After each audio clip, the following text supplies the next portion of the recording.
What's up, everybody? Trey Lyle, Dalton Hopkins here for happy hour as we are just, be stalling for the first part of this show. If you have any questions for us that you've ever wanted asked, I guess you could do this to start in our front stretch garage as welcome to happy hour. And, Michael Massie is not here. Our guest this week is not here yet. He's running late. Michael Massie is running severely late. They're on their way. They're on their way. Michael Massie has to drive to an unnamed location, which I'm not going to say yet. And we'll see how he handles it. And hopefully he doesn't get lost in the sauce. Caleb Barnes not even here to fill in. I think he's at the all-you-can-eat Long John Silver's buffet. He was on that cruise for Long John Silver's, and I think he got some exclusive deals. Yeah, that Long John Silver's cruise that totally exists. I mean, he was on a cruise. That is a factual statement. Yeah, that nonstop Long John Silver's buffet. It's all you can eat fried shrimp. That is a factual statement. This should be, by the way, as always, you can guess the race that is on behind me. It is very recent. I will put it that way. I decided to go super easy today because I try to pick either a Texas race or I'll pick the race of the next event. So I picked Kansas, obviously. So it's relatively recent. I may or may not have been at that race. How about that for another hint? If you know, you know. But how are you, Dalton? How are you doing? I'm great. I'm good. The month of May is about to be extremely busy for me. It is. You're going to Indianapolis. I am going to Indianapolis not only this weekend, but most of the month of May, and then you also have to do government. Yeah, I got government work. I do. I got to do some government work. I got to go to the Indy GP. I'm going to be there on Thursday, and then I'm going to come back. And then I got to go do some government work the weekend after, and then after that, I fly back for the Indianapolis 500. It'll be my first time ever attending that race, so I am extremely excited. And not to mention, I'll be swapping spots with Massie. As I'll be there for this weekend, and then he'll be there next weekend to cover Indianapolis. You'll both be there with, unfortunately, Brian Nolan and Alex Gintz for the Indianapolis 500. Yeah, but Alex is great. Good. Yes. Yeah, I haven't met him in person yet. I'll get that chance this weekend, but yeah, he's our IndyCar guru, if you will. I will say this: while y'all are at Indy, doing work, I will be watching the race, enjoying the race. And it's like a mini vacation, so I'm going to enjoy myself. I may or may not be having an extended weekend version of happy hour, if you know what So, okay. I don't know. Yeah. Well, what do you do during happy hour? Drink. There you go. That's what I would be doing. I would be on vacation, and I'd be enjoying some adult. I would say that's like your own personal happy hour. That's the way I would have probably. Well, I'm going to be with friends and family, so it's not like I'm being alone. Well, I guess that's fair. So, and I'll be on the water, so that'll be nice. Yeah. So, if the weather complies. Mm-hmm. So but we're not actually going to talk about the race itself much today during the podcast. At least we weren't planning on talking about the race. We were going to talk about more of the future of Texas Motor Speedway. Mm-hmm. So before we get Mark Garrow on, who's our guest from PRN, and then obviously the super late Michael Massie, who couldn't even make a song for us this week. Your overall thoughts on the race itself this weekend in Texas? Yeah, I think you can actually follow a little bit more of my thoughts on Stock Car Scoop, which came out. Caleb Barnes hosted that this weekend, so you can follow that on frontstretch.com and our podcast network. Our podcast network, so you can check that out. That was my immediate reaction to the event. But look, I think as far as Texas races go, I will say this: at least it wasn't boring at the end. At least it was semi-entertaining at the end of the race. I still believe that the whole non-passing issue that's a huge issue that's plaguing that racetrack right now, and it was definitely the worst. The first half of that race was definitely the worst part, considering that it just felt like all you needed to do to win or to lead laps was to take two tires and that's it. You lead laps and win a stage. So because this just track position just was the ruler of the whole race. So it wasn't. I don't know. That's Texas, you know. It was bleh. Like the way I've described it all week is it's kind of was a bleh race. Yeah. It was like a mid race, like it was a mid race. Like if you Yeah. can see my reaction as it's happening live on the Front Stretch Watch Party, which is on our Front Stretch Plus YouTube channel now. And so is Bringing the Heat with Brian Nolan and Through the Gears with Wyatt Watson. All those podcast videos are actually now going to be on our Front Stretch Plus page. So make sure you subscribe to that if you haven't already. But I was there with Michael Massie, the aforementioned, and of course Mike Neff, who was just happy it was 400. He was hoping for 100 more miles of that race, and I was like, you're crazy. And I was also watching the Miami GP at the same time. Heresy. And I actually think the Miami GP was a better race. And Heresy. Thank you, sir. Yeah. I mean, it was interesting. I mean, Max made it interesting. You can say that. I guarantee you, though, that Texas race, despite the fact that nobody could pass, still had more. It was actually more watched. If you're about to say that, that came out today. Oh yeah. It was barely. It was like 2.5 to 2.1. Yeah, the F1 race had like 1 million less viewers than it did last year, that's a huge drop. I don't really know. Mm-hmm. I genuinely have no explanation as to how that happened, and maybe some F1 fans can, explain what happened there. NASCAR even put out a press release like describing how proud they were that they beat F1. It was like, that's all right. That's a little weird. Like, don't acknowledge the competition. Well, I don't like. It almost felt like gloating. It was like, yeah, all right. We had a crappy race and we still beat Shaw. Yeah. Well, look, I do kind of want to bring up that I felt like, and since he's not one of our topics, I felt like that if Michael McDowell had won that race, the opinions of Texas Motor Speedway would have skyrocketed. It would have put some rose-colored glasses on it. Exactly. That's a great way of putting it, too. And that was my topic for thinking out loud this weekend, which was just that Michael McDowell was like 4 laps away from saving his best Texas. Performance. It was his best oval performance and his best, I would argue, his best performance. Yeah. Maybe outside the Indy Road Course race where he just flat out dominated everyone. Mm-hmm. It might have been his best Cup performance. It was so heartbreaking to watch. Like, because I don't think anybody out there was rooting against him for sure. I think everybody would have really enjoyed seeing Michael McDowell earn another win, especially with Spire Motorsports. Mark Garrow just texted me. He said he's on the way to his car. So he's going to meet us in his car. He will be streaming live from his car. So, well, that's not the first person to do that. Hopefully, he's not. Williams doesn't have milk in the car.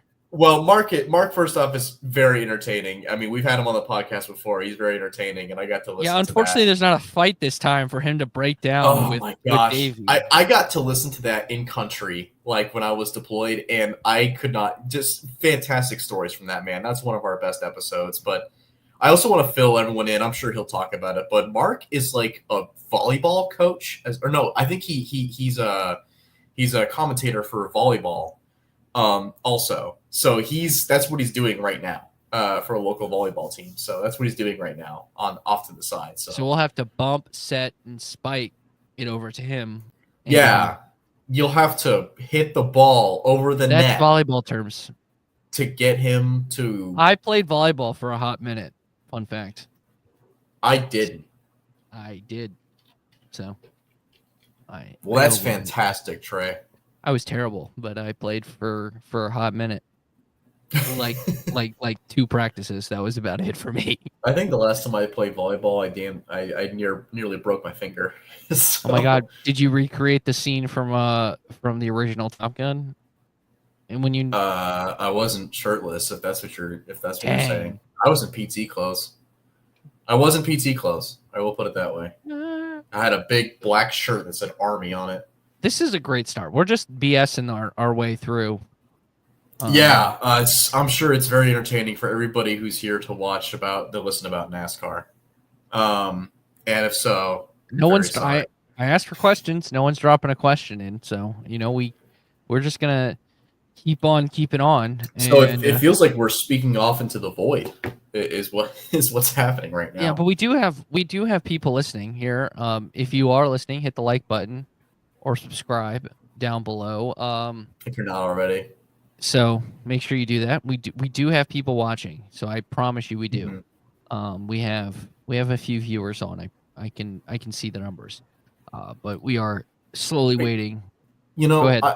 we're also not really going to talk about Kansas either. I don't think that's not one of our topics, right? I don't think it is. No. Like, and I think it's really interesting that we're going from what is basically two very similar tracks, and that they're both mile and a halves But very with the next gen different, car, but extremely different outcomes, right? I mean, it's very interesting how you go from Texas, which is just this, as I put it in thinking out loud, which you can read on frontstretch.com, shameless plug,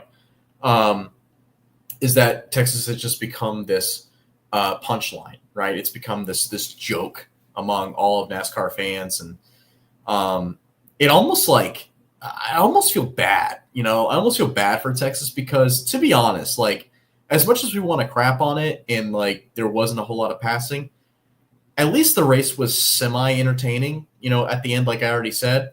And we had, It had a good finish. almost I don't know if I the had a good finish. finish. It had Let a me good put finish. it that way. It was kind A of lot like of the year. cautions, a lot of restarts like that. The only time that really there's any challenges for the lead is when there's a restart, and we had a lot of restarts at the end. So at Yeah, it least was kind of like the year Austin Dillon won, where the yes, strategy, it was like a yes, good finish. That was about yeah. it. Like ever so often, Texas will give you a good finish because there's a restart late.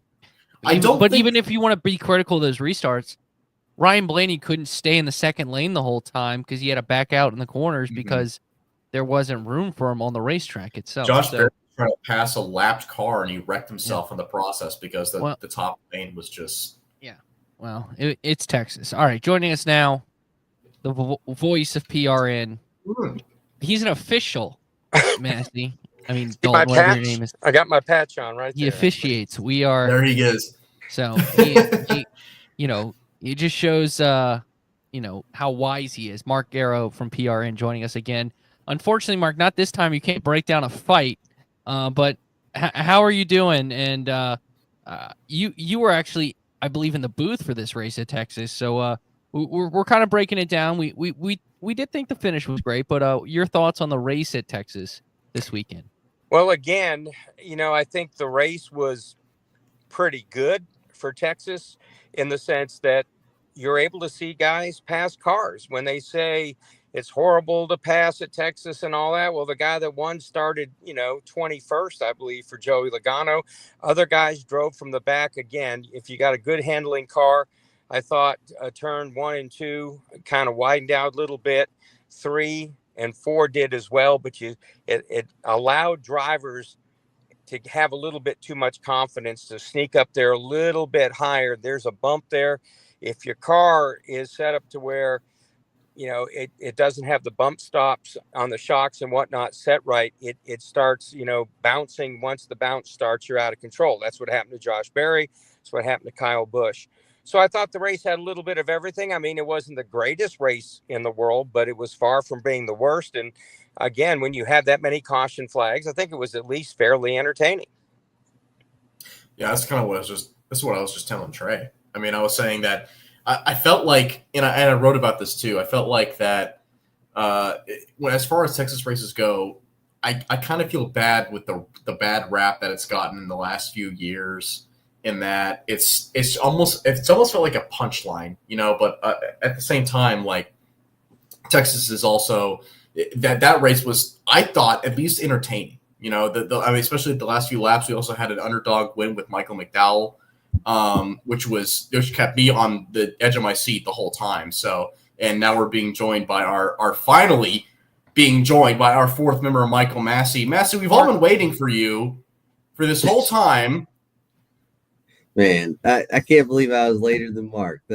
He's at he's in a unnamed location that we will not. And I had a better reason than him. I had a legitimate reason why I was. Yeah. Let's just say Mark's a hard-working man. he texted me yesterday and said he would get to this unnamed location an hour 54 minutes ago, just to do the math. And that's how late he is. I had a 2-hour drive and I had a lot of errands to run. Central time. Just tell him you're on Central time. That's all you got to tell. And you're 6 minutes early. All right. There you go. Let's get into this as always. So we started the pod recapping the race at Texas, but we're going to sit back, relax, crack open that cold one, as some may do, unless you're of age, of course, if you're like Mark in a vehicle and you're driving, you cannot drink alcohol, but you can have water.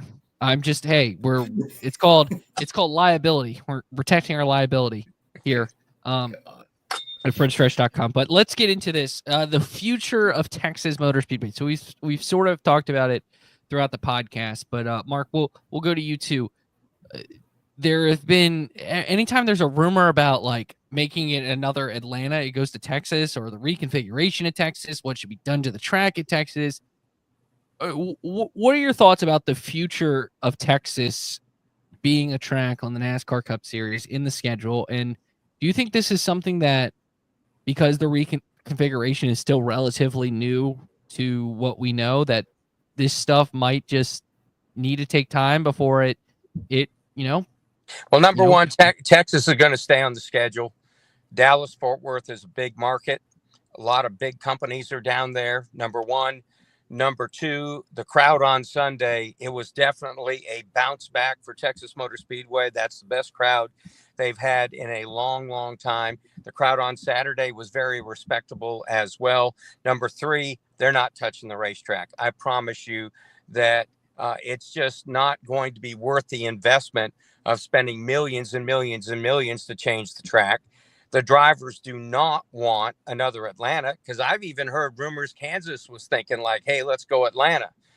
But and Kansas has some of the best 1.5 mile races we've seen in recent times. So you hear those rumors, but the drivers do not want another speedway race. They think 6 is enough, just like we have 5 or 6 road course races. We've got, 6 short track races officially, maybe 7 with Iowa. So I think, again, we're not going to revamp the racetrack. If you're going to have one race a year, it doesn't make any sense to spend that kind of money. And again, if you look at the crowd on Sunday, the past couple of races at Texas have been entertaining. Did they have sizzling finishes and all that kind of stuff? Well, you can argue that one way or the other, but the bottom line is the races had a little bit of everything. They had some passing. They had a guy come from deep in the pack. You had a Cinderella story sitting up there with Josh Berry, Michael McDowell. So the race had a little bit of intrigue, a little bit of entertainment value. And I think, again, what you have to remember is that Texas ran this on Cinco de Mayo weekend. That was not by accident. And they felt like that was going to bring a lot more energy to the racetrack, and it did. It's also why, if you look at some of the other schedule changes, if you look at Dover, why is Dover changing weekends in July? Look what else is happening in Delaware. The Delaware State Fair is happening the same weekend, and the track is going to have shuttles going back and forth to the fair. Bringing fair goers to the track, people from the track over to the fair. They also have a shuttle bus going to Rehoboth Beach, and they're bringing in a bunch of sand on top of that to make their own beach at the racetrack. So they're trying to combine these weekends with other big ticket entertainment that might be in the area. It certainly looked like the Cinco de Mayo weekend deal that Texas did really brought a new energy to it. And certainly the crowd was bigger than it has been in a long, long time at Texas. I don't think it was a sellout, but there weren't a lot of empty seats there. And so they have to feel pretty good about it. They really do. So I think in the end, I think we're going to stay on this weekend, and I think we're going to still race at Texas. So you're saying there was a fiesta this weekend at Texas? Well, they tried to tell you that. See, I'm not into Mexican food and all that, so I don't get super excited about Cinco de Mayo. However, there are people at the racetrack that do, and Daniel's amigos certainly got into it. Daniel got into it. Bubba Wallace, talking about his favorite taco and his favorite Mexican food. So it was a hit with the drivers. They like their Tex-Mex by and large, and I think it was a good weekend. Plus, it separated itself from COTA. That race used to. I think part of what hurt the attendance is you run COTA, and then 2 or 3 weeks later you're in Texas. So I think you need a bigger gap, and I think this gap allowed for a bigger crowd. Just like you need a bigger gap between Richmond, Martinsville, and Bristol, but that's Yes. that's a whole other topic. That does make me happy that you said the fair for Dover is lined up with the race weekend, because that's the roots of NASCAR right there. Like having a track at the state fair, so that's pretty cool. But I did think it was. I think the track is getting better as it's aging. And because I thought it was racier this weekend. I'm not saying it was like an instant classic or anything like that, but it was better than some previous Texas races. Well, I agree with you. The track is taking rubber. It took rubber, right? They didn't fool around with any more PJ1 or whatever. They kind of let the track do its thing, and it did rubber in. And I think the drivers felt like if they had a faster car, you had to be careful, especially in 3 and 4, but you could pass. I mean, is it difficult? Yeah. Is it possible? Absolutely. Look at what Joey Logano did. Blaney came from the back. You just look at a number of drivers and who got, were up front, got cycled to the back, pit road penalties, whatever, strategy, and they were able to drive forward. So I think that you're absolutely right. I think the track got better. And I think by leaving, any of these compounds off the racetrack, it took, it rubbered up naturally. And I think if they continue to let that happen, I think the track's going to get better and better. Yeah, I think it just needs it feels like to me, it needs one, and Larson and I think Larson and Reddick talked about getting that high lane, one more lane. And this is getting in the minutia now. And but I agree with the fact with Matthew saying that this race has gotten better, and I think the good finish helped a lot. And I think you look at the Xfinity race, those are I think those are the ideal cars, and we produce great racing. Look at that finish, and it helps to have Kyle Larson beat Kyle Larson at the end.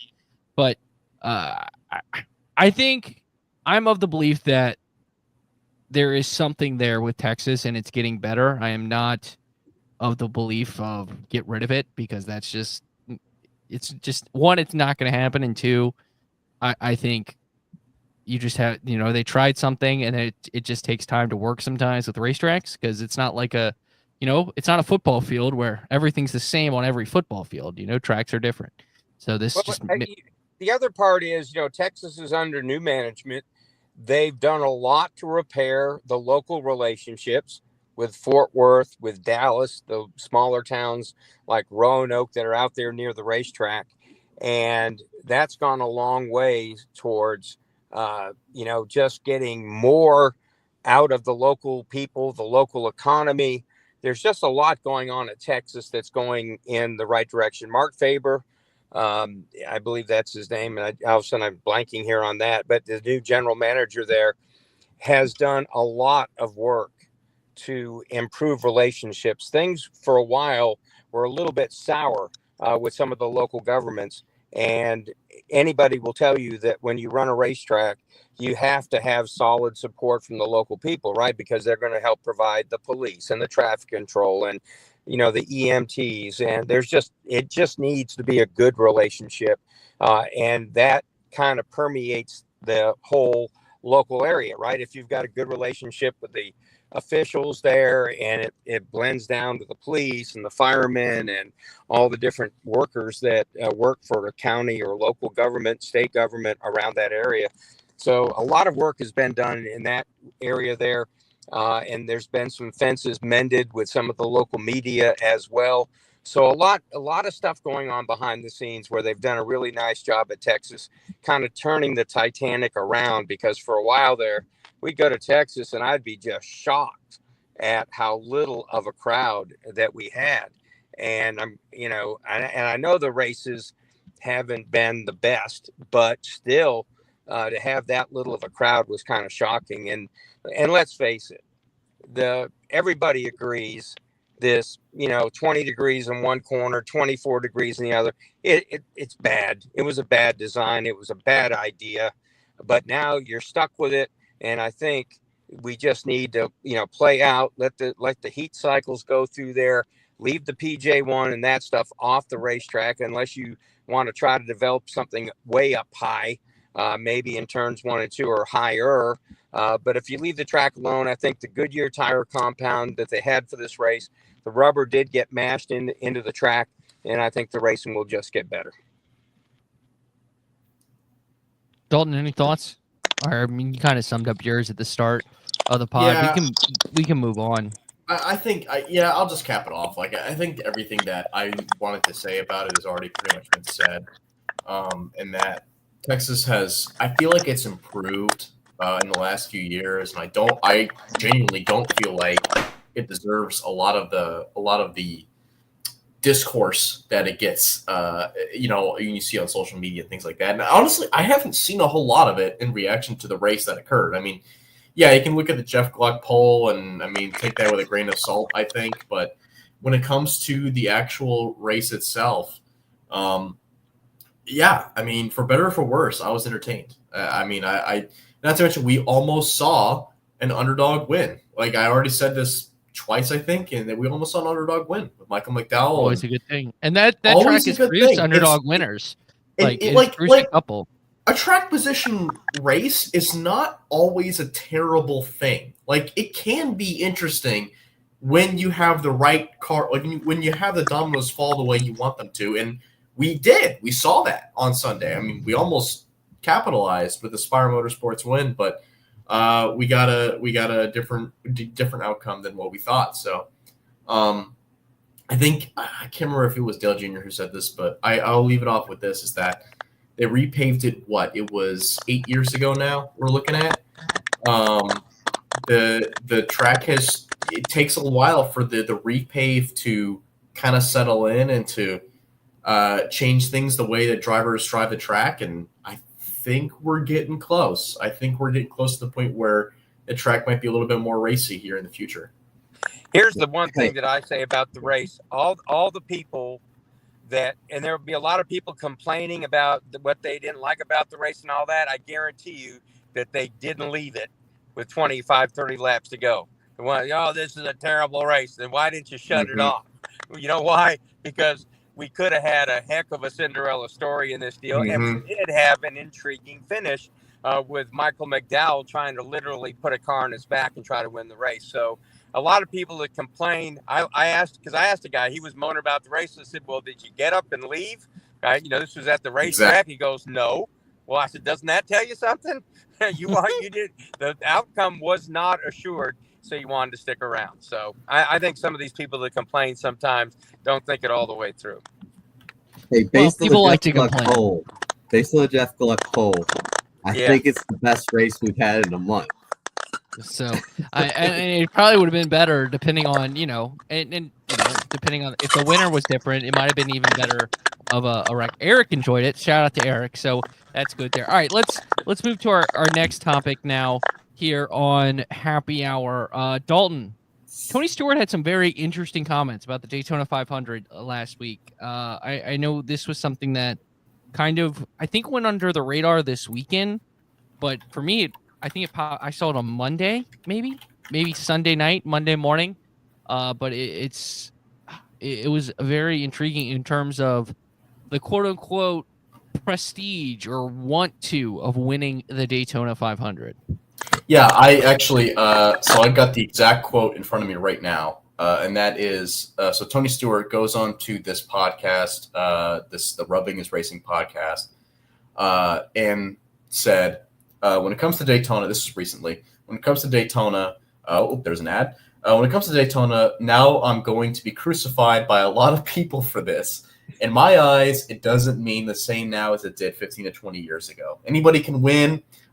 Look at some of the guys that won the Daytona 500. I don't want to go into the list of guys because they're guys that I do respect and have friendships with, but they're not guys that should have won the Daytona 500, and they've won the Daytona 500, and that's all they've won. So With that said, I Never guess change, Tony Stewart. yeah, no, I mean as candid as ever, right? That is smoke. That is our beloved Tony Stewart. That said, give me a driver that's won the Daytona 500 in the last 10, 15 years, and that's the only race that they've won. I Trevor know. Bayne. Shut up. I know you're going to say Trevor Bayne. Okay. I was going to say 10 years, but everyone else, though, everyone else that's won it in the last few years has gone on to win other races as well. So, unless I'm missing somebody, but I digress. That's where I'm getting with it. But the whole debate is, has the Daytona 500 lost a little bit of its spark when it comes to the glamour of winning the Great American Race? Maybe a little, but but let's face it, back in the day, it was the guys who had, like Richard Petty, having Chrysler give him the best stuff out there, running out there and leaving the field. So like, I don't know. Can you always? I still feel like there's talent involved. There's always been talent involved, and like you said, Dalton, like even the Trevor Bayne thing, like the Wood brothers have won. They won 4 other Daytona 500s. They go to Daytona, they're good, no matter. Yeah, they won again last year. Yeah, last year, Harrison Burton, and yeah, it's easy for a guy who never won the Daytona 500 to say it's not a big deal, right? So that's kind of where I'm at. I will say, like, in my eyes, like winning the Southern 500 feels like more to me. It's not as prestigious, but it shows more talent to me, just because I feel like Darlington is a more challenging track than Daytona. But like, it's still a Daytona 500. It's still the most watched race every year. The biggest crowds will get, and like it's still the one where you're doing the media tour after you win it, and you're getting introduced that way the rest of your career. I still think it's a big deal. Maybe the cars are more equal everywhere now, but the super speedway racing now isn't as great as maybe it was a few years ago, but I still think the Daytona 500 is a big deal. Mark? Well, I look at it as, again, I think the key thing to say is and point out that he never won the 500. And did he want to win it? You bet he did. Nobody wants to retire without a Daytona 500 trophy. Nobody. And if he says that, or anybody says that, they're absolutely telling a lie. That's number one. Has it lost a little bit of its luster? Maybe, because things turn into it's another race, but it's not another race. It's still NASCAR's biggest race. I think it's the one that everybody wants. I think they also want a Darlington for the very reasons you guys were talking about. Takes a lot of skill. Nobody lucks into a win at Darlington. You earn it every step of the way. And you can make that same argument for Daytona. Yeah, Stenhouse wins, McDowell wins. But, nobody makes a big deal out of it when SVG, a road racing specialist, all he can do is run up front at this point is on road courses. Well, Stenhouse is a really good super speedway racer. McDowell is an exceptional super speedway racer. And so they circle those things on the calendar. They make the right moves. They get to the front. They win the race. I don't think that should take away from anything. And periodically, every sport has their Cinderella story.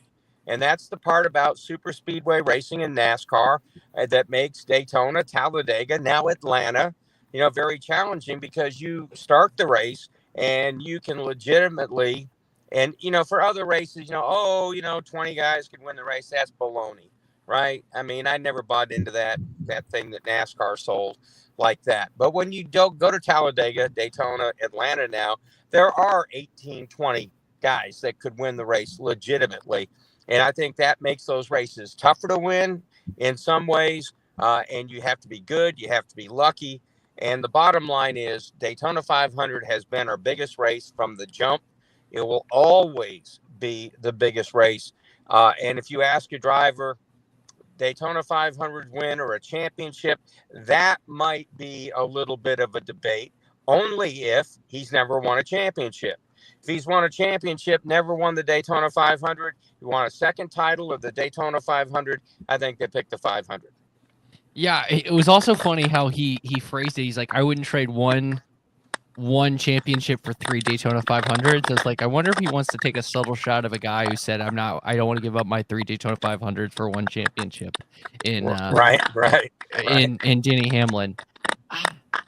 So I don't want to say it's easier now to win the Daytona 500 than it was 10 years ago, but the style of racing has been frustrating for fans at super speedways, and it forces us to kind of be, the style is just the way this car is, and super speedway racing, it's harder to pass than it was 10 years ago, and that is something frustrating. But yeah, I think Tony is a man who is trying to boost his legacy, which he's in the right to do. He's a Hall of Famer. I think his legacy is cemented. But if he won a Daytona 500, guys, he likes to stir things up from time to time just for grins and giggles. Just remember that. I mean, Tony loves to drop a cherry bomb in the rain barrel and then walk away and see what happens after it goes off. And,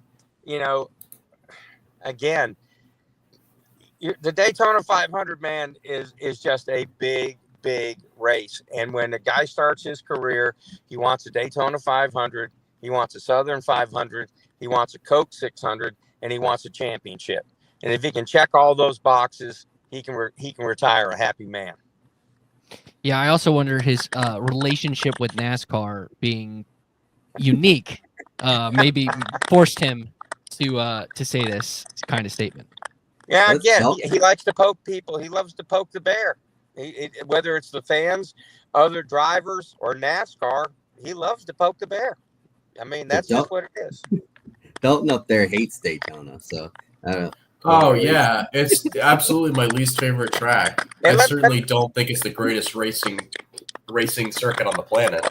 Let me also say one thing real quick, and I don't mean to interrupt. Part of the reason why the 500 quite doesn't have the bigness I think that it used to have, we used to have speed weeks, right? We'd be down there for basically 10, 12 days, and they'd be practicing, and they did everything during the day.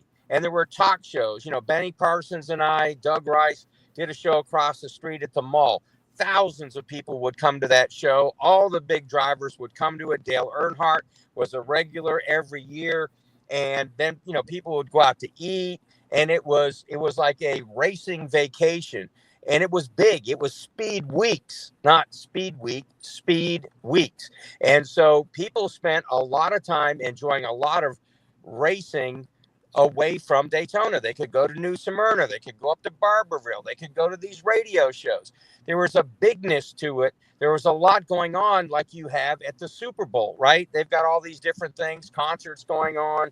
And when NASCAR decided to change the schedule to basically Wednesday to Sunday, everything happening day and night, you get the fans to the racetrack. They never get to go out and eat. They never go out to enjoy anything. They just go to the racetrack and go back to the hotel. And you don't see the stand-ups. You don't see the marketing in the area like you used to. And I think that's taken away from the bigness. It doesn't feel very big to me until you get to the Daytona 500 when we're in Daytona. The rest of it's like, hey, it's just another race. Then you get to Sunday, the 500, it's a big deal. But NASCAR really toned this down when, we stopped going to the racetrack for 10 or 12 days at Daytona. All right. Well, there we have it. I think we're weirdly in agreement. So, but we're going to move to our next topic now, and it is now Michael Massie. This week, I guess tomorrow, if you're listening to this in audio form, you'll wake up to it being debuted on your Netflix account, if you have a Netflix account. Season 2 of the Netflix show, Full Speed, debuts. Will any of our faces show up in it? It's possible. I think. Yeah. Did any of us show up last year in it?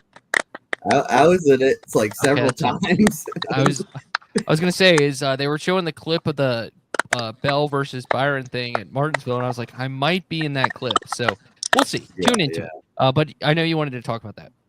Yeah, both of us might be in there. That stakeout, that 27 minutes of standing there waiting for Bell and Byron, see who made it on. But yeah, it's coming out May 7th, tomorrow if you're listening now. And I'm excited. I thought it was a really good series last year when they did it. The minor complaint I have, it's a minor complaint, is that last year it was leading into the season, and I felt like it was a great tune up to get you ready to go. This year, we're midway into a third of the way into the season, and we're looking back at last year's champion. That's a little odd, but I guess I wonder if a certain team had to be edited out of it, and that's why it maybe takes so long. That's possible. It's very possible and likely. But and then you don't know what goes into productions and stuff of Netflix shows and stuff. They're very high quality and take a lot of time to make. But yeah, I think it'll be really good, and it's just a good way, good behind the scenes look. Dalton, we can kick off with you. What do you think about this series, this Netflix series, Full Speed, coming back for season 2? You excited for it? What are your expectations for it? In the winter of last year, I was in a different country, and I was watching the Netflix series with high anticipation or season 1 of the Netflix series in high anticipation because I was very excited for the new racing season. I just wanted racing to come back, and I was very excited for the new season to come. I was not in it, even though I was at 14 races that year. But hey, it was counting. Anyway, no, but that worked for me. I watched that season, and I thought, wow, I'm really excited. Even despite all of the the playoff discourse, you could say, despite everyone talking about the playoffs, everything like that, and not liking him or the format, whatever, the hot debate or whatever it is, I was still very excited because I was like, man, I really cannot wait to get back into this world again, because it's almost like I've been out of it for so long. And now this year, it's like what Massie was saying, is like we're already in May. This weekend is going to be the third of the way point for the season, and we're just now getting the season now. That I argue that's not going to work out too well. I argue that's probably not a good time, but also hear this. The Netflix series covers the playoffs, and obviously we're going to be a lot closer to the playoffs this year than we were last year when the season came out.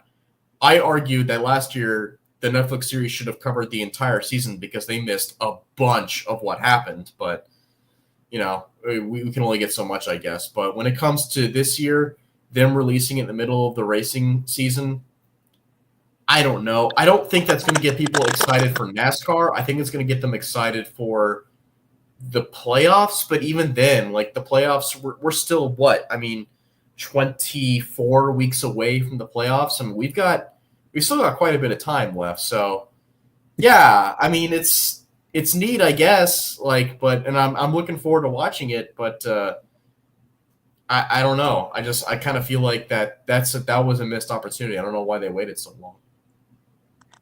I don't think they're 24 weeks away. I think it's a little sooner than that. Yeah. I'm sorry, 14. 11. 14. I did my math wrong. I apologize. Math is always a struggle. Mm-hmm. We'll see. I mean, I don't have much of an opinion about the Netflix show. I think it was good last year. I actually didn't even watch it till the middle of the summer because I just was lazy with it. But it was a good show. I'm interested to see how they handle the Joey Logano situation, just because of how the fans felt about it versus what he did. And I'm not here to be critical. It's the format. He executed the format perfectly, but there are certain dynamics that, at play. Like, this Full Swing's in a perfect example of this. A really fan dynamic was they covered, I think, really well the Live Golf versus PGA thing. And, including like how Brooks Koepka made the decision to make the switch. So I'm interested to see how they handle one, the I think the most intriguing part will be the Bell Byron thing, because they showed the NASCAR tower, which is something we've never seen. And I'm interested to see, because maybe they'll show us the process of how they came to the decision of Bell riding the wall. And I'm interested in that. And obviously they've covered a pretty recent major controversy in motorsports on one of these shows, a few years ago in 2021 in Abu Dhabi, but in a different Netflix show. But I'm interested to see how it all shakes out. Anything that gets just behind the curtain more is always going to be a good thing, I think. And what are your thoughts, Mark? Anytime you get a chance to kind of peek behind the curtain and see these drivers away from the racetrack, I think is a good thing, right? It gives us as reporters more insight. It gives the fans a little bit more insight into who these guys really are, and maybe gives them more of a rooting interest in a particular driver, or maybe, the love-hate relationship becomes more hate than love at that point. But I gotta be honest, I have a hard time wrapping my arms around a story I already know the ending, right? And so it's kind of like having a book and starting on the last page and working the other way, or starting in the last chapter and working, towards the front. So that's a little bit weird to me. So I don't really get excited about it. I think last year, I forget when I finally watched the Netflix deal. I was on a long plane ride and eventually watched, the Bubba Wallace documentary and then watched, the Netflix series. And I do watch the F1 stuff as well, but it's just very tough for me and to get all excited about something you already know the ending to. So I find it interesting. I don't find it compelling. So you're more into those crime documentaries where you don't know if they get arrested or not, or Mark? Well, what that series? What is that series? Did they do it? Right? They send somebody through a trial, and you don't know whether they were found innocent or guilty or that kind of thing. I guess. I don't know. Again, when you live it every day, like we do, right? We're on top of it every day. When the season's over, we get a little bit of a break, and then we're back at it day after day after day. And then somebody wants us to watch something from 5 months ago we've already seen and already experienced. So we might have a jaded outlook a little bit about it, or kind of melancholy about it. Yeah, it's good, but whatever. But again, we're not the hardcore race fan either. And I think the fans will find it interesting, but a lot of them will feel the same way we do. Gosh, it feels awful late to be doing a feature on, the playoffs from last season. But again, Netflix does such a great job. I mean, they do make it compelling. They do make it interesting. The cinematography, everything that goes into it, what they do on these series, whether it's NASCAR or F1, I mean, they absolutely, on a scale of 10, give you a 12 every time out. So, that part of it is kind of cool. But, again, if you live it day after day after day, you're like, yeah, I know Joey Logano won the title. And yeah, Bell, Byron, Martinsville. Yeah. Okay, fine. So I would argue that the show is not for us. I was about to say that as well. I was going to say it's not for race fans, really. For new fans. You're right. It's a marketing thing. Like NASCAR is paying Netflix money to make this show, and it's the same thing with like F1. Like, because of the F1 series, a bunch of people that weren't familiar with F1 stumbled upon this show, got really into it, and saw a surge in the United States. And I think the hope is that the same thing happens with NASCAR. I don't know what the result is. Like the ratings have been up this year for NASCAR, for it seems like for a lot of weeks. So maybe there has been like fans that saw that and came over from that. I don't know why there's more people watching, but that's the main thing is like, of course we're gonna seem more jaded to it because I don't think it's really made for us. I was gonna add, the good part about it being now is a new person can watch it, get hooked on it, and unlike the F1 series where it's in the off season and they have to wait, like they could watch a race this weekend. Like let's say they watch somehow someone is sick and and stumbles on upon it this week, and then they can watch Kansas and then watch the All-Star race and then watch the 600. It's not a bad time to enter the sport. I think we're going to come up on at least two of the most entertaining races, or at least two of the best tracks we have right now in Charlotte and Kansas. And I think that's a good time for fans to jump in if they get hooked on this Netflix series. All right, final topic time. We are going to work to get Mark back on the air. So he's we're having technical issues with him. But final topic for us here. Thank you, Dalton. It was announced today that Homestead officially is going to be the championship race in 2026. I think we've covered that here on the pod. We are excited about that. All positivity. There is Mr. Mark Garrow. He's back with us. But another intriguing part is that it is officially announced that it's going to be a rotating host for starting next season. Phoenix being one of them, Homestead being one of them, and they did not clarify what would be the final thing. I know Davey Siegel asked about Las Vegas being one of them, which is a rumor, and obviously, being a non-NASCAR owned track, an SMI owned track, a track where you can listen to PRN at. Get that plug for Mark in there. That's intriguing to me. So first, it's kind of a two-part question. Overall thoughts on Homestead being the champ race, and then two, the rotating locations of the championship race, and maybe a location you might want to see. Mark, you can go first on this one if you want. Well, number one, Homestead's a great racetrack, and the drivers love it. They put on great racing, but the market really doesn't care, man. You go to Miami, and you can't tell there's a NASCAR race.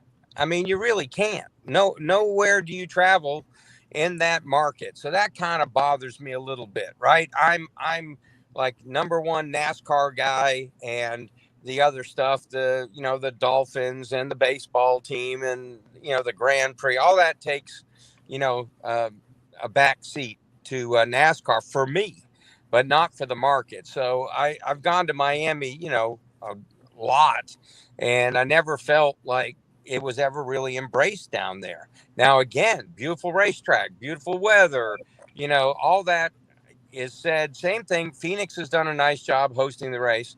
So the bottom line is, okay, we got to put Homestead in there. The weather will be good. The track's good. And there will be fans, obviously, and people will tune in because it's a great racetrack. But I would love for the race to take place in a market that would go head over heels having the final race. And I think one of those rotating tracks needs to be Charlotte Motor Speedway. NASCAR said they would not be afraid to hold it in a little bit cooler climate. And I'm taking that as a cue that, maybe a Charlotte could be on the table. We ran at Atlanta forever and ever and ever on the last race. I don't know if that's going to be an option now because, again, I don't think the teams want to end on a speedway, Daytona, Talladega, or Atlanta. They don't think that's fair to have so much out of their hands and so much, going into luck, falling into it. And I tend to agree with that. But can you imagine if they ran the final race in Charlotte? I mean, the entire Southeast, North Carolina, South Carolina, Virginia, Tennessee, man, would be all over this. And being in Charlotte, I mean, it would be like having the Super Bowl in town because that's where the core fans are. Yes, we have fans all over the country, but what is the number one TV market? Week in, week out, month in, month out, year after year. It is Greensboro, Winston-Salem, High Point, and Charlotte's right behind it. Richmond's right behind it. Because why? That is where the core group of hardcore NASCAR fans were born. That's where they still come from. And so if there's a rotation, again, Phoenix has done a nice job.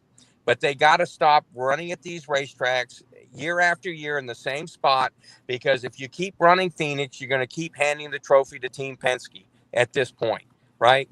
And I think you have to open it up to other racetracks, so it's not a foregone conclusion as to sometimes what's going to happen at these racetracks. So Phoenix being the rotation every once in a while, Homestead, okay. But I really think we need to get it somehow back into the motherland. And the motherland is in Charlotte, and it's North Carolina. It's where this sport was born. And if they can somehow get the season started a little bit earlier so they can end it a little bit earlier, ended it in October instead of November, Charlotte would blow the place up to have it at Charlotte Motor Speedway. It would be the biggest season finale they've ever had, the biggest championship race they've ever had. So do you think if it happens at Charlotte, would the Roval go away? Oh, yeah, absolutely. Roval goes bye-bye. Roval goes bye-bye. I was going to say, because they wouldn't do 3 dates at one racetrack. No. Roval goes bye-bye, and the track would be more than happy to do that. They really would be more than happy to do that. The trade-off, no Roval, but you get a championship race. Marcus Smith would sign up. I can't speak for Marcus, but I got to believe that Marcus Smith would take that deal in about 2 seconds. Poor Javier just wants to eliminate Penske from the championship. I don't think that will happen. He agrees with you. No need for the Roval for finale. And then he said Penske should have been disqualified from last year's round of 12. Well, only Joey Logano, which that's actually going to be an underrated thing.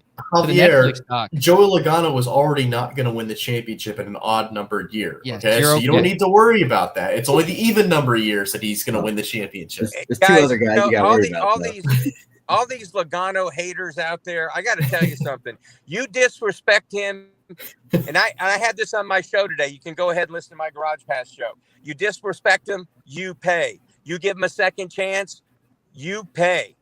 You let him come off the ground like they did at Texas, and he'll make you pay. Chipper. Joey Logano, if any kind of disrespect whatsoever, any kind of deal like that deal with Chipper Jones, I mean, anything that puts a chip on that boy's shoulder, go to Vegas and put your money down, because he's almost as good as death and taxes after he's been pushed around or disrespected.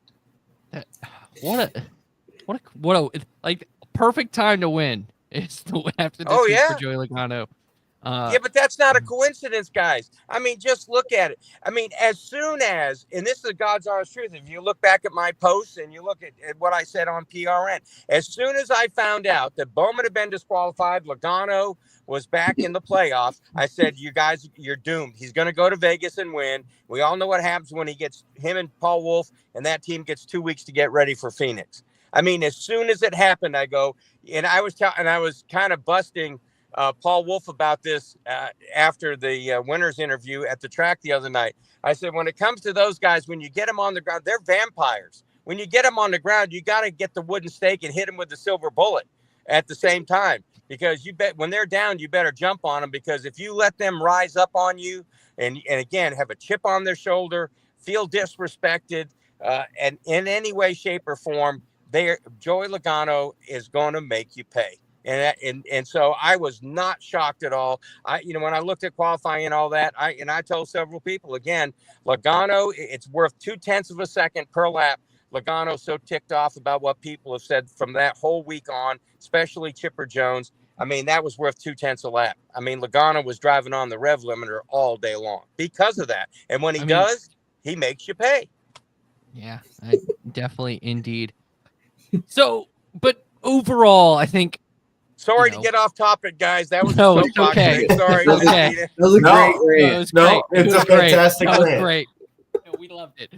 I was gonna say, I will say this: the fact that Penske's been so dominant at Phoenix has justified I think having it as a rotator kind of eliminates what we've seen these last 3 years with Penske just flat out kind of dominating at one track. It just eliminates it. It eliminates it. And can I raise my hand again, really, one more time, because go about ahead. what you're talking about?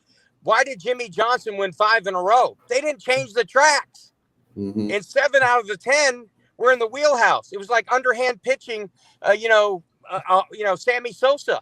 I mean, you just kept serving it up to Jimmy Johnson. 7 of his best racetracks out of the 10, and they never changed. They came in the same order, the same way every year. If you want a real championship where things are going to be in a state of flux, you've got to take away some of the advantages teams or drivers have by rotating races and rotating the championship race.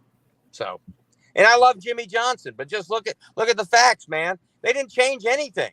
And I mean, he just just get me in the playoff, man. Then it's automatic pilot. Yeah, no, I agree with that for sure. the rotation thing, I do agree. It needs to happen because, and look, in hindsight, it was bad of me to celebrate this, but when the championship initially moved away from Homestead to Phoenix, I was happy because I thought it would lead to a rotation. Now, it took 6 years longer than I thought it would, but I'm glad we're finally at this moment because, yeah, like in this system, if you ran Homestead every year, Kyle Larson would probably rattle off, or Reddick or something like that would rattle off a bunch of consecutive championships. So I do like the rotation. I love your idea for Charlotte. And look, we run Martinsville 1 week before Phoenix. So Martinsville is like the same climate as Charlotte. So, but also I want Martinsville in that rotation. Like if it's already running 1 week ahead of that, throw that in there. Let's have a true You want to talk track. about a town that'll treat that race like a Super Bowl? Yeah. You want to talk Martinsville. about you want that yeah, but you want to talk about a track that will fit that narrative and will maybe even be a sellout, kind of like a Homestead definitely will be. Bristol Motor Speedway. What a backyard brawl that would be. It would be the last man standing. It wouldn't be who's passing who at the end, man. It would be Thunderball, rollerball, NASCAR's version of that, because winner gets it all. Wow. At Martinsville, I'd pay to see that. And obviously people would pay to see Bristol, but Martinsville would certainly be a throwback, and it would be a big deal. I don't think they have enough grandstands at Martinsville to host a race like that. I really don't. It would be that big. I mean, it would. And in the other part, you talk about the climate about the same. Martinsville is always about 10 degrees cooler. It's up there in the mountains of Virginia. And so Charlotte, I'm just think how big that race would be and how much it would be embraced by the entire Southeast and the number one state for this sport, North Carolina. I mean, the governor will declare it a holiday, and it'll be the 30 days leading up to the race. And one day will be Dale Earnhardt Jr. Day. The next day, William Byron Day. I mean, they'll go whole hog on it. They really will. And the Panthers will be eliminated by then, so there's no excuse for football. Yeah. Absolutely. Oh man. I think Vegas would be a cool site. I think Vegas and Nashville, they are good NASCAR sites, but also good towns that can have it. And then those are also two towns where I kind of don't like how NASCAR does its banquet like 2 weeks after like the season's over. Like, what if you did it at Nashville or Vegas where they've done the banquet before? It could be part of like quote unquote Super Bowl week where you have your race on Sunday and then your banquet, that next Wednesday, and it's kind of Super Bowl week in essence, just kind of celebrating the sport, and that would be a cool way to do it. I think they can get really creative with this, and that's my hope, is they get creative with this in terms of the rotation. And even if it's 3 tracks, if it's 4 tracks, heck, I'm okay with it being more. At least it's something. And but I'm glad they're going with Homestead in 2026. Watch it you know, knowing NASCAR's luck, it's like a really boring race, and it's like NASCAR goes, see, we tried, and it still didn't, you know, and Penske still wins it or something like, like that would be funny. All right, that will do it for this episode of Happy Hour. Before we get on out here, Mark, we appreciate your time. Coming off of officiating some high school volleyball. Want to plug anything before we get on out of here? Well, Guru Garrow on X, and I also want you guys to, say a little prayer for me. I'm in this parking lot at this high school all by myself, and I think they've locked all the gates, so I may have to run a gate, blast through the gate to get out of here. But I appreciate you guys letting me be on the show, letting me cut in, open my big mouth all the time. I appreciate that, and I certainly, am looking forward to the rest of the season. Looking forward to have a chance to catch up with you guys again.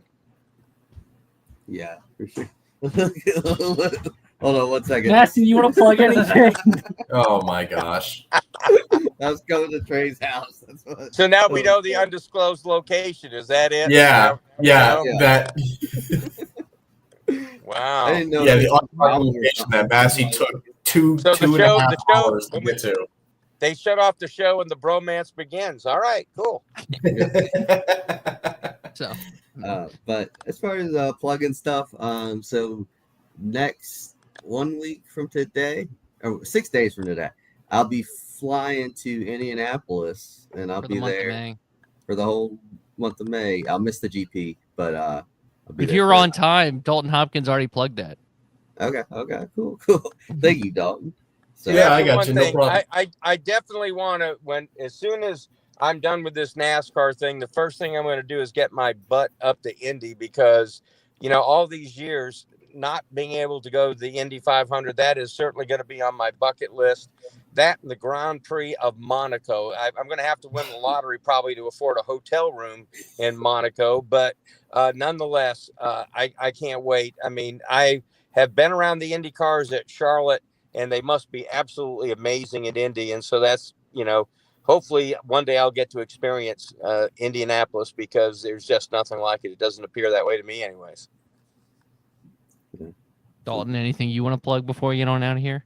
Well, I already plugged it earlier, I guess, but yeah, we've got I'll be at Indianapolis this weekend for the Indy Grand Prix. So I'll be out there with our IndyCar guru Alex Gintz, and that'll be the first time I've ever gone to Indianapolis. So very excited. And then, like I said, I'm actually going to be back with Massie for the Indy 500 for that week. So I'm very excited for both of those events. And this weekend, I'm also going to be doing Thinking Out Loud for Kansas as well. I'll be back in time. So that's still Staying happening. busy. Yeah, That's definitely. why he is dedicated. Mhm. Other things we want to plug before we get on out here. He did comment. Brian Nolan's podcast this week, Bringing the Heat with Brian Nolan, will be on the podcast network as well as on Front Stretch Plus, our Front Stretch Plus YouTube channel. Just search Front Stretch and the plus symbol. As well as Through the Gears will also be on YouTube as well, plus wherever you get your podcast. And also the watch party. So we did another watch party. It was Massie, Mike Neff, and myself reacting to the race live. We'll also have that for Kansas. Maybe we'll get a finish like we did in this race last year, where it was the closest finish in NASCAR history. Unfortunately, I didn't time it out right this week. There's 20 laps left. I blame Massie for being late because I had to back up at one point to make sure we were on time. I didn't run out of time in this, so it's his fault. And but that will do it for this episode of Happy Hour. If you're watching on YouTube, like and subscribe. If you're listening wherever you get your podcast, make sure you subscribe. Leave us a 5-star review. Thanks so much for listening to this episode of Happy Hour, and have a great night, everybody.